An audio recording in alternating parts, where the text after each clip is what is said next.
you question everything. Remember, this is for entertainment purposes only. Let's check it out. Super Bowl Super Bets. Personally, I'm completely against gambling. Unless you're super lucky, it's probably not gonna pay off, right? Well, it will if your name's Lisa Simpson. Back in 1992, The Simpsons Season 3 episode Lisa the Greek revealed that the family's middle child has an uncanny ability to predict the outcome of football games. Homer quickly catches on to this and makes a killing by placing wagers on the matches. At the end of the episode, Lisa correctly predicts the winners of the Super Bowl will be the Washington Redskins.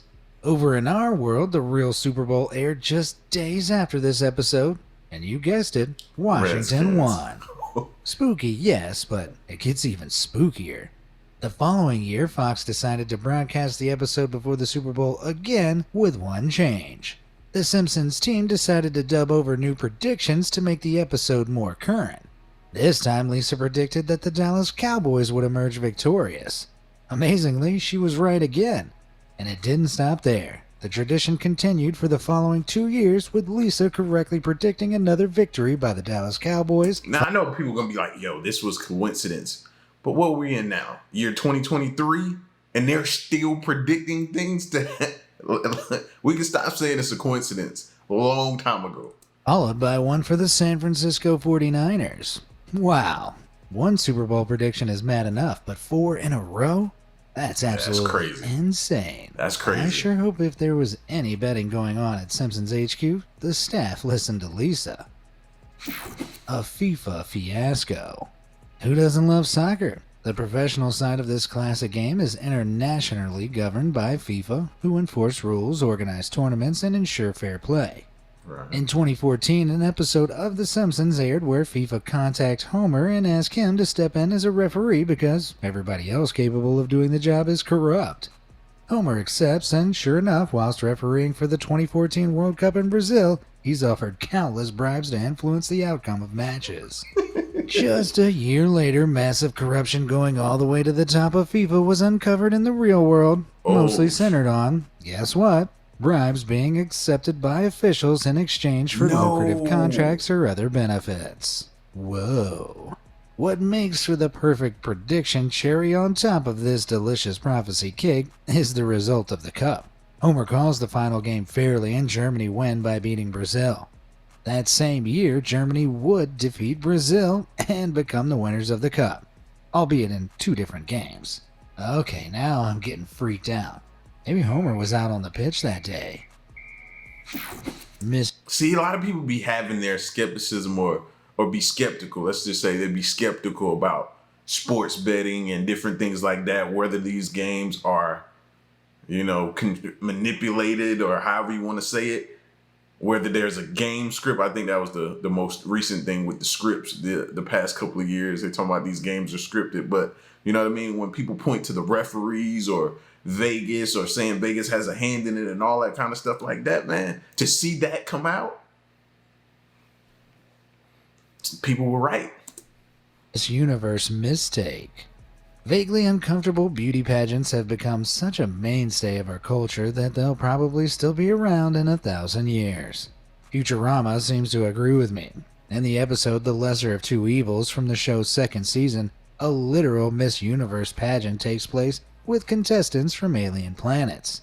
The only thing is, the host gets the winner wrong. He accidentally calls Leela's name before immediately having the tiara and bouquet taken back from her and handed to the real winner, much to Leela's disappointment. Then, 15 years after the episode aired, the real-life 2015 Miss Universe pageant ended with its host, Steve Harvey, announcing Ariadna Gutierrez, Miss Colombia, as the winner. But unfortunately for Gutierrez, he got it wrong. The actual winner was Miss Philippines, Pia Wurtzbach. Yikes. Right there on stage, the crown and sash were removed from Gutierrez and handed over to Wurtzbach. Naturally, Gutierrez was distraught. Man, what a mess. The striking similarities to the Futurama episode can't be ignored. However, Wurtzbach isn't an extraterrestrial purple blob, so the show writers lose points there. You know what else shouldn't be ignored? The I think we all have that fear of being embarrassed on national TV. but she actually experienced what we all fear, bro. I don't think she'll ever recover. Even if she says, "Oh, I'm fine. I've gotten over it." I don't think you ever get over something like that. Subscribe No. buttons down below. Give them a tap, and that way you'll always be up to date on my amazing content. All finished? Great. Let's look at the next crazy prediction. Edible equines. You'd rightfully be a little peeved if you finished a meal thinking it was one thing and then discovered afterwards that it was something else entirely. I wish I'd been told what Scirocco was before I chowed down. Anyway, in 2013, the people of Europe were sent into a frenzy when it came to light that, wait for it, they'd been eating horse meat. Ugh. It turned out that meat suppliers across the continent had been using the cheap meat without declaring it and passing it off as beef. So it ended up for sale in grocery stores and, well, I'm sure you can imagine what happened next. Yuck. However, whilst... How many times you think that's happened and they haven't said anything? That's the thing we have to worry about. We probably all have had some kind of meat we thought might have been beef that was something else. Most people were shocked and outraged by the scandal. The writers of The Simpsons had seen it coming since 1994. In an episode from that year, a quick visual gag shows lunch lady Doris reaching into a barrel of assorted horse parts to serve to the kids. Say what? Yep, pretty weird, right?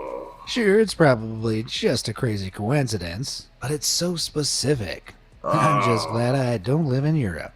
But hey, for those who do, the main thing is that it's all behind us now. And I wanted me like a burger tomorrow, but I think I'm gonna wait, man, and let this get out of my mind first because I won't be able to eat it. Hey, my package is here. Or Jacob? Yeah. All right, here you go, man. People been getting these a lot lately? Yeah, we've been dropping them off all day. Nice. I can imagine me picking the bun up, putting the bread. Yeah, no. Strange silhouette. The Simpsons is no stranger to episodes set in the future. 1995's Lisa's Wedding was the first of these flash forwards and would turn out to be a more accurate depiction of the future than anyone could have known. The episode saw Lisa falling in love with British student Hugh Parkfield. But as she flies over to England to meet his family, we see something very, very weird. While passing over the London skyline, our attention is drawn to the silly visual of a digital Big Ben. That's not the weird part, though. That is. This building looks eerily like the Shard, an artsy skyscraper that didn't begin construction until 2009 and wasn't even conceived of until 2000. It doesn't just look similar either. It's also positioned next to Tower Bridge, just like the real one. Could London's higher-ups have been huge Simpson buffs, saw the episode and thought, yeah, that looks pretty cool, let's do it? Sounds crazy, I know, but it's a more sensible explanation than the writers having access to a freaking time machine. I'm honestly stumped by this one. If you think you can explain it, then let me know in the comments down below. Finger licking good. I love fried chicken. Scratch that. I could not survive without fried chicken. It seems Eric Cartman from South Park shares my passion for poultry. In the season 14 episode Medicinal Fried Chicken, all the KFC locations in Colorado are closed down. Shock. Horror. Cartman can't handle this, so the plot of the 2010 episode has him sourcing the delicious food himself and selling it on the black market. Ha! A black market for fried chicken? That's obviously a ridiculous concept, right? Right. You can probably guess where this is going. In the UK in 2018, over 3/4 of the nation's KFC restaurants didn't receive their shipment of stock, creating a very real and devastating fried chicken shortage. Man, it doesn't bear thinking about. Seeing opportunity in the tragedy, though, certain savvy sellers went to work posting listings for the suddenly super rare chicken on bidding sites like eBay at staggeringly high prices. No, you aren't seeing things. This sad-looking meal was on offer for over 25,000 pounds. That's a little more than $30,000. Jeez, Cardinal would be proud. The bids... Could you imagine that? Can you imagine that? And then, you know, to be honest with you, I can see this happening in the future. Us loving things like chicken and different things, and then us not being allowed to have it for some health reasons. but people still want that taste or want that feeling and try to find it, and they'll go to the black, like it'll probably be on a black market site. This seems really possible for the future. It had were probably a joke, but similar listings popped up reselling menu items at around the $100 mark, which is still 10 times more expensive. Man, there's finger looking good, and then there's wallet destroyingly good. Disney's monopoly. From Marvel to Star Wars, Disney have bought out so many franchises and companies that they've drawn widespread criticism for trying to monopolize the film and television industries. Back in the year 2000, though, their crusade for media dominance had barely begun. Even so, The Simpsons saw it coming. In the season 10 episode When You Dish Upon a Star, Homer winds up pitching a movie idea to director Ron Howard. Howard likes his story so much he decides to steal it and goes to present it to film studio 20th Century Fox. Outside the studio is this sign explicitly stating that they're owned by Disney, only they weren't. Fast forward to 2017 and the Walt Disney Company announced its intention to buy Fox for a colossal $71.3 billion, fulfilling the Simpsons' 17-year-old prophecy. Jeez. Wow. So what happened here? Was a psychic really working for the show? Well, Rich Apple, the writer of the episode, recalled the gag after hearing about the real-life acquisition. It turns out Disney had bought television network ABC a couple of years before the episode aired, so it stemmed from a general sense that Disney would own them all one day. You can rest assured I won't be getting bought out by Disney anytime soon, though I wouldn't mind becoming the latest princess. That rumor mill be strong, bro. That's why when it comes to like the stock market, I'd be like, man, a lot of these jokers be trading off of insider information. Just like he acquired insider information, they do that everywhere. Are you being watched? We've all had that uncomfortable sensation we're being watched by someone. Well, in 2013, computer intelligence consultant Edward Snowden leaked classified NSA documents proving that the US government had been spying on its civilians' conversations. It was an incredible scandal that made Snowden a criminal in the US and forced him to flee the government's wrath. But what's all this got to do with cartoons and predictions?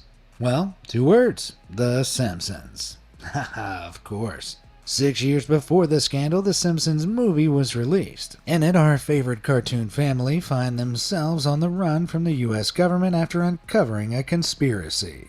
Already sounds a little familiar, right? Anyway, while taking the bus, Lisa points out they should keep quiet to avoid attention. Marge replies that it's totally absurd to think anyone's listening in. Turns out, though, the bus driver's a robot that's recording them and transferring the audio straight to the NSA, where it's revealed every conversation in the country is in fact being listened to. What? That's freaky to say the least. It's worth pointing out that the US government doesn't literally listen to every conversation, and they probably don't have robot bus drivers. But they do have their grubby paws on a lot more private data than they'd like you to know. This is one prediction I really didn't want to come true. Eavesdropping devices. Cupcakes, cupcakes, cupcakes. If you have ads for cupcakes popping up all over your Instagram app now, I'm not sorry. The point I'm trying to make is our microphone-enabled smart devices are always listening, and will even tailor advertisements towards conversations you've had. This sort of technology has become super prevalent in the last few years, yet Futurama predicted it way back in 2001. In the Season 3 episode Luck of the Fryish, Fry believes his brother has stolen his name. While trying to research the subject on the internet, Professor Farnsworth says Fry